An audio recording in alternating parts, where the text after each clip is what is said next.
మీ కళ్ళద్దాల్ని ఇక పక్కన పెట్టేయండి. ప్రతి కంటి సమస్యకి బెస్ట్ సొల్యూషన్ ఇస్తుంది అమెరికన్ లేజర్ ఐ హాస్పిటల్.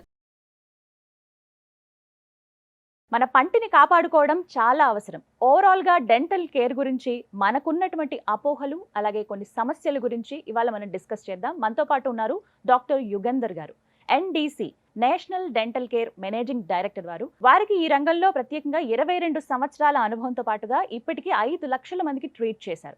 వారితో మాట్లాడి డెంటల్ కేర్ గురించి వివరాలు తెలుసుకుందాం. హలో డాక్టర్ గారు. Hello ma'am. డాక్టర్ గారు, బ్రషింగ్ చేయడం అంటే బ్రష్ చాలా ఇంపార్టెంట్ అని చెప్తారు. అందులో భాగంగా రకరకాల బ్రషెస్ ఇప్పుడు మార్కెట్లో చూస్తున్నాం అండి. నార్మల్ బ్రష్ ఒకటి, జిగ్జాగ్ అని, ఇక కలర్స్ అంటే అది మన ఇష్టమే. సాఫ్ట్ బ్రషెస్ అన్ని, అంటే ఎక్కువ ఫైబర్లా కాకుండా మీ పళ్ళ పైన ఉన్న ఎనామిల్ డ్యామేజ్ అవ్వకుండా ఉండాలంటే శుతిమెత్తని బ్రష్లతో మీ పళ్ళను మీరు తోముకోవాలని చెప్తూ ఉంటారు. అందులో కొన్ని మనం చూస్తాం, కొన్ని అప్గ్రేడ్ అయిపోయాయి బ్రషెస్లో కూడా. జస్ట్ ఇలా మన బ్రష్ నోట్లో పెట్టుకోగానే అది మొత్తం అలా మూవ్ అవుతూ ఉంటుంది. ఎలక్ట్రికల్ టూత్ బ్రషెస్, అది మొత్తం క్లీన్ చేసుకుంటూ వచ్చేస్తుంది. ఏది బెస్ట్ సార్ అసలు? ఏ బ్రష్ అంటే ఒక బ్రష్ని సెలెక్ట్ చేసుకునేటప్పుడు మేము తీసుకోవాల్సిన జాగ్రత్తలు ఏంటి? ఫస్ట్ పాయింట్ మ్యామ్, బ్రషెస్ ఏవైతే ఉన్నాయో మీరు అన్నట్టు రెగ్యులర్ టూత్ బ్రషెస్ ఉన్నాయి, జిగ్జాగ్ ఉన్నాయి, దాంట్లో డిఫరెంట్ షేప్స్ ఉన్నాయి. ఇవి కాకుండా కొంతమందికి పళ్ళ క్లిప్స్ వేస్తాం. ఆ క్లిప్స్ వేసే వాళ్ళకి సపరేట్గా దానికంటూ టూత్ బ్రషెస్ ఉంటాయి. వాళ్ళు అలాంటివి సెలెక్ట్ చేసుకొని, అంటే ఆర్థో బ్రషెస్ అంటారు, ఆర్థోడాంటిక్ బ్రషెస్ అంటారు, వాటిని అలాంటి సెలెక్ట్ చేసుకుని వాటిని బ్రష్ చేసుకోవడం.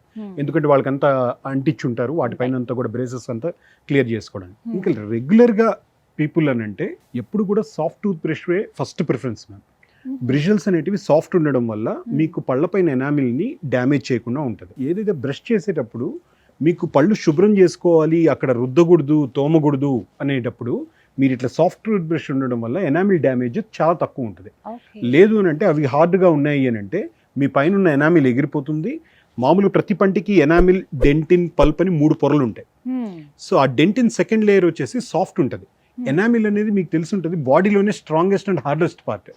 సో అది మీకు డ్యామేజ్, దాన్ని మనం స్వయం కృషితో డ్యామేజ్ చేసామనుకోండి, సెకండ్ లేయర్ చాలా ఈజీగా అప్రోచ్ అయ్యి ఆ పళ్ళు పుచ్చడానికి చాలా ఆస్కారం ఉంటుంది. సో కాబట్టి హార్డ్ టూత్ బ్రష్ అనేది వాడకూడదు, సాఫ్ట్ టూత్ బ్రష్ అనేది వాడడం మంచిది. కానీ కొంతమందికి ఎలా ఉంటుందంటే వాళ్ళకి బాగా రుద్దుకొని గట్టిగా రుద్దే తప్ప రుద్దేమన్న ఫీలింగ్ ఉండదు, బ్రష్ చేసామన్న ఫీలింగ్ ఉండదు. చాలా మంది అలా ఫీల్ అవుతూ ఉంటారు. కానీ అలా చేయడం వల్ల వాళ్ళ పళ్ళకి చాలా నష్టం, ఇండైరెక్ట్గా చిగుర్లకు కూడా నష్టం. అవి చిగుర్లను కూడా డ్యామేజ్ చేసి రెసెషన్ అంటారు, చిగుర్లు కిందకి జారడం మొదలు పెడతాయి అన్నమాట. సో అందువల్ల సాఫ్ట్ టూత్ బ్రష్ అనేది very very easy, comfortable, perfect. అది సాఫ్ట్వేర్ సెలెక్ట్ చేసుకోవడం బెటర్. ఇప్పుడు ఇంకా కొన్ని పరికరాలు వచ్చేసాయి. పళ్ళ మధ్యలో ఏమైనా ఇరుక్కున్న వాటిని క్లీన్ చేయడానికి, తీయటానికి అని చెప్పి కొన్ని ఇన్స్ట్రుమెంట్స్ అవి యూజ్ చేస్తూ ఉంటాం. వాటి గురించి చెప్పండి. అవి అసలు ఎందుకు యూజ్ చేయాలి? అవి అసలు యూజ్ చేయడం వల్ల మంచిదా కాదా? చాలా మంది ఏంటంటే ఇప్పుడు మనం మాట్లాడేదంతా బ్రషింగ్ గురించి, బ్రషింగ్ అవసరమా ఇది మాట్లాడడానికే సరిపోయింది. కానీ ఇండియన్ లైఫ్ స్టైల్ ప్రకారం దీనికే ప్రాబ్లం అని అనుకుంటే, కానీ వేరే కంట్రీస్లో చాలా దగ్గర బ్రషింగ్తో పాటు ప్రతిరోజు ఫ్లాజింగ్ అని కూడా చేస్తారు. ఫ్లాజింగ్ ఇప్పుడు మీరు చేతిలో పెట్టుకున్నారు కదా, అదే మీకు ఫ్లాజింగ్ అని అంటారు. ఈ ఫ్లాజ్ ఏదైతే ఉందో, ఇట్లాంటి ఫ్లాజ్ ఒక టైప్ ఉంటుంది. ఇక్కడ మీకు మధ్యలో థ్రెడ్ ఉంది చూసారండి, ఈ థ్రెడ్ ప్రతిరోజు మీరు బ్రష్ అయిన తర్వాత 2 పళ్ళ మధ్యలో క్లీన్ చేసుకుంటారు. ఆ 32 పళ్ళకి మొత్తం అన్ని దగ్గర క్లీన్ చేసుకుంటారు. అంటే పళ్ళ మధ్యలో ఉన్న సందుల్లో కూడా, ఇంటర్డెంటల్ స్పేసెస్లో ఇరుక్కున్నట్టు కూడా క్లియర్ అవడం కోసం ఇది. కానీ ఇది ఒక్కసారి స్టార్ట్ చేస్తే ఎప్పటికీ కంటిన్యూ చేయాలి. ఎందుకంటే లేదంటే ఆ గ్యాప్స్ ఫుడ్ అంతా ఇరుక్కుంటుంటుంది. మనకున్న లైఫ్ స్టైల్లో ఇండియాలో బ్రష్ చేయడమే చాలా కష్టపడుతున్నారు. ఇది మొదలు పెట్టమన్నాం అని అంటే ఇంకా ఇబ్బంది పడతారని ఇక్కడ అంత సజెస్ట్ చేయం. అదే పేషెంట్ అదే పనిగా తిన్నది ఇరుక్కుంటుంది సార్ నాకు అని అన్నప్పుడు ఇది కూడా వాడండి అని అంటాం. దీన్ని డెంటల్ ఫ్లాస్ అంటారు. ఇది ఈ టైపే కాకుండా ఇంకోటి కూడా చూపిస్తాను చూడండి, ఇలా కూడా ఉంటుంది. సో వాళ్ళు మీకు ఇట్లా ఓపెన్ చేసుకొని మనకి ఎంత కావాలో అంతవరకు తీసుకొని 2 ఫింగర్స్ కట్టించుకొని వాటిని క్లీన్ చేస్తారు. ఇలా ఫ్లాజింగ్. ఇంకోటి ఇంటర్డెంటల్ టూత్ బ్రష్ అని ఉంటుంది. మన బ్రష్ వెనకాల చిన్న బ్రష్ లాగా పెట్టి పళ్ళ మధ్యలో తిన్నాటి విరుక్కోవడానికి, క్లీన్ చేసుకోవడానికి. సో ఈ విధంగా మీకు ఏవైతే ఫ్లాజింగ్ అన్నారు, ఇంకా వేరేటివి ఏమి అడిగారో, ఇలా మీకు ఇన్ని రకాలుగా మనం క్లీన్ చేసుకోవచ్చు. వీటిని కూడా మించి ఈ ఫ్లాజింగ్ ఏదైతే, ఇది కొంతమందికి లేట్ అవుతుంది అనేసానండి, ఇది వాటర్ ఫ్లాజర్ ఏదైతే ఉందో, దీనికి ఇక్కడ జస్ట్ ఇట్లా మనం ప్రెస్ చేస్తే దీంట్లో ఉంటే వాటర్ నింపేసి ఉంటారు.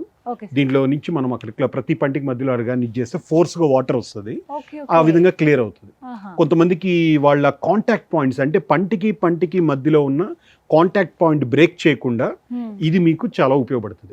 కానీ వేటికైనా ప్రతి దాంట్లోనూ ప్లస్ మైనస్ ఉన్నట్టు వేటికి దాని లిమిటేషన్స్ ఉన్నాయి. ఒకటే సపోర్ట్ చేస్తున్నారు అని అనుకోవద్దు, ఒకటిని డిగ్రేడ్ చేస్తున్నాం అనుకోవద్దు. వీటన్నిటికీ వజ్రాయుధం ఏంటంటే టూత్ బ్రష్.